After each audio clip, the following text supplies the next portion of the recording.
Hello all, welcome back to the session. In our previous session, we have talked about the built-in tools provided by the Playwright.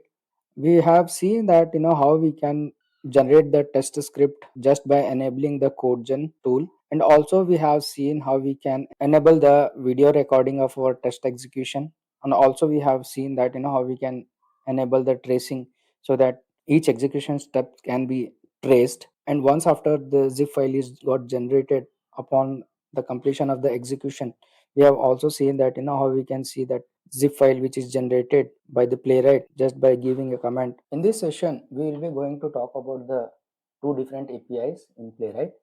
The one is synchronous API and the other one is asynchronous API. Let me go and create one more file here in the VS Code, syncapi.py. So what is the synchronous API? Synchronous API is an API using which we used to write our blocking way of code. It is mainly designed for its simplicity and reliable to understand the code any other like Selenium framework. Let's say for example you have a block of code written to launch your browser, enter the username, enter the password and hit on the sign up button. So all those tasks has to be executed one after another by blocking the next line of the code. For example, if your browser is launching and navigating to your sign up page, so ultimately it will be blocking the next line of the code, which is entering the username and entering the password and hitting on the sign up button. This behavior in synchronous API is obvious because as it is run in a linear fashion, which is executing the task from top to the bottom. Working with the synchronous API is a lot more easier than comparing to asynchronous API because the synchronous API is very easy to understand, it's very reliable as it runs in a linear fashion. So anybody can easily understand step by step what is the implementation of the code block, and also we do not require any additional keywords such as async, await or any additional libraries that are required to work with the synchronous API. The synchronous API uses the context management where your block of code uses the with statement so that it will handle your browser setup and tear down instances. If you talk about the synchronous API execution, yes, it will be taking a longer time to execute as it is executing all the tasks in sequential in manner, which is from top to bottom, and each tasks are dependent on each other. As we have already studied, until and unless the first task is completed, the second task, third task, and fourth task will not be executed. Similarly, when the second task is executing, the third task will obviously wait until and unless the second task is completed. And similarly for the fourth task, dependent on the third task. So obviously the execution time will increases, wherein in asynchronous the situation will be entirely opposite. So I have given a clear explanation with the proper image describing here in this slide. I want you people to go through each and every bullet point to understand how the asynchronous task will be executed and why it is taking a longer time as compared to the asynchronous. Since we have discussed a lot more about the synchronous API, now it's time to get into the practical and writing our very first program from the scratch, just you people to make understand how the code can be written. So first of all, we have to import the sync package from the Playwright. To import that package, we have to use from Playwright Sync API import the sync package. This has to be our first line always because we have to tell our Playwright or the Node.js server that we are going to work with the sync API throughout this implementation part. So for that, I need a sync API. From this package, I need to import this class wherein it gives the instruction to the Node.js to run or start the sync API engine. So once our engine is started, then we have to define a function. In Python, we normally use a def keyword to define any function. With the def keyword, we have to give the function name, which is a demo sync that I am giving right now. As we have discussed, the function is expects the context management. So always we have to use the statement the with. What basically it does is this with statement automatically handles the setup and tear down. What is the setup and tear down? The setup is basically launching the browser, and the tear down is automatically closing the browser. Okay, so the statement of context management with, and I have to use this sync playwright function, and I have to name it as any alias name, so that I will be getting the access to all the browsers. With this object, if I put a dot, I will be having all the browser options here. So out of which I will be using the Chromium as a browser. So Chromium dot, what we are doing, we are launching the browser. So for that we have to use the method called launch. So this will basically returns one object that we will be storing it in one more variable called browser. Since the playwright is headless by default, if we want to see the execution in a headed mode, so we have to pass an argument headless equals to false, so that we can see all the steps which is executing on the browser. So from this browser object, I will be creating a new context. I'll be creating a new context which will be having all the information about this browser, such as storage details, cookies details, and so on. So this again returns one more object that I will be storing it in a context of variable.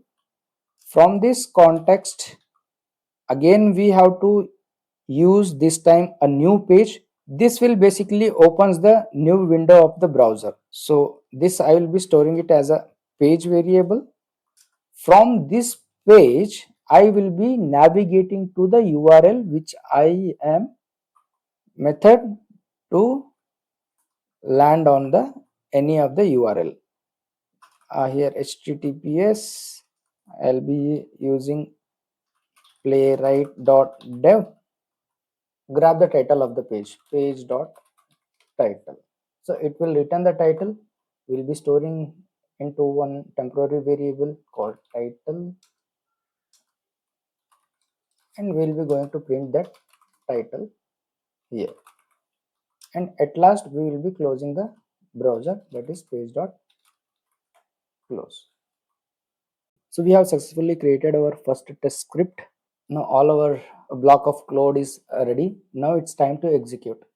So how you will execute this block of code to see whether the test case which you have created is successfully running it or not?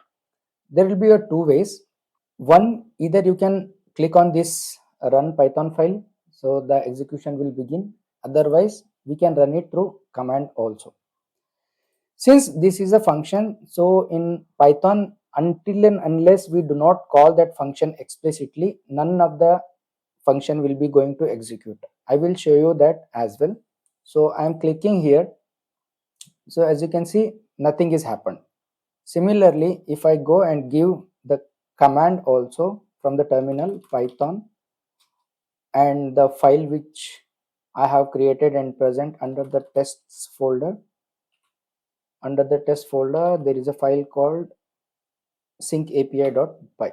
If I hit enter, this will also not going to execute, as because we have not called this function. To call that function, what we have to do, simply just call the function name which you defined. And now if you go and execute here, so you will get to see the browser invocation and the steps are executing on the browser. Now I have clicked on, the browser is launched, it navigated to the playwright.dev and it closes, and here is the title of the page. Let me copy this and go to the Playwright official website here, playwright.dev, and let me go to the inspect of this web element To go to the inspect element, simply you right click and click on the inspect, so that it will go to the HTML DOM page. Otherwise, simply click F12 button on your keyboard. This will also open your developer tools here.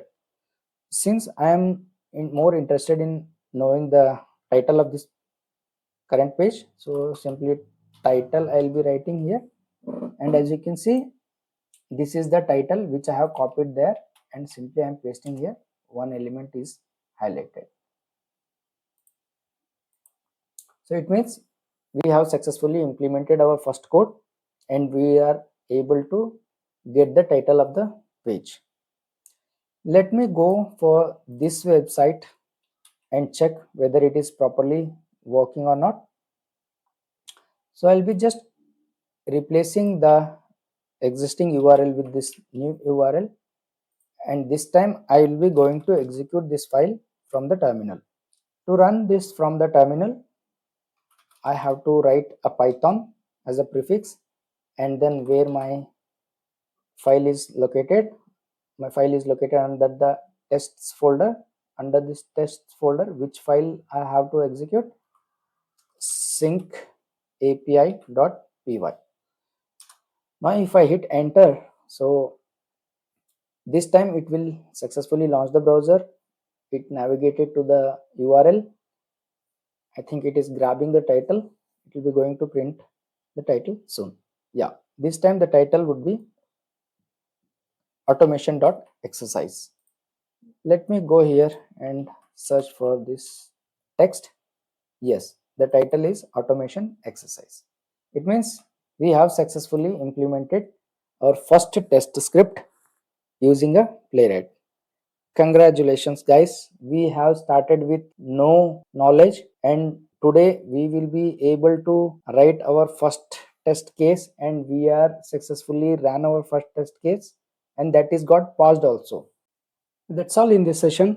In the next session, we will be going to see how the async API works, and also we will try to implement the same steps using the async API and try executing and comparing both the test cases and see which one is faster.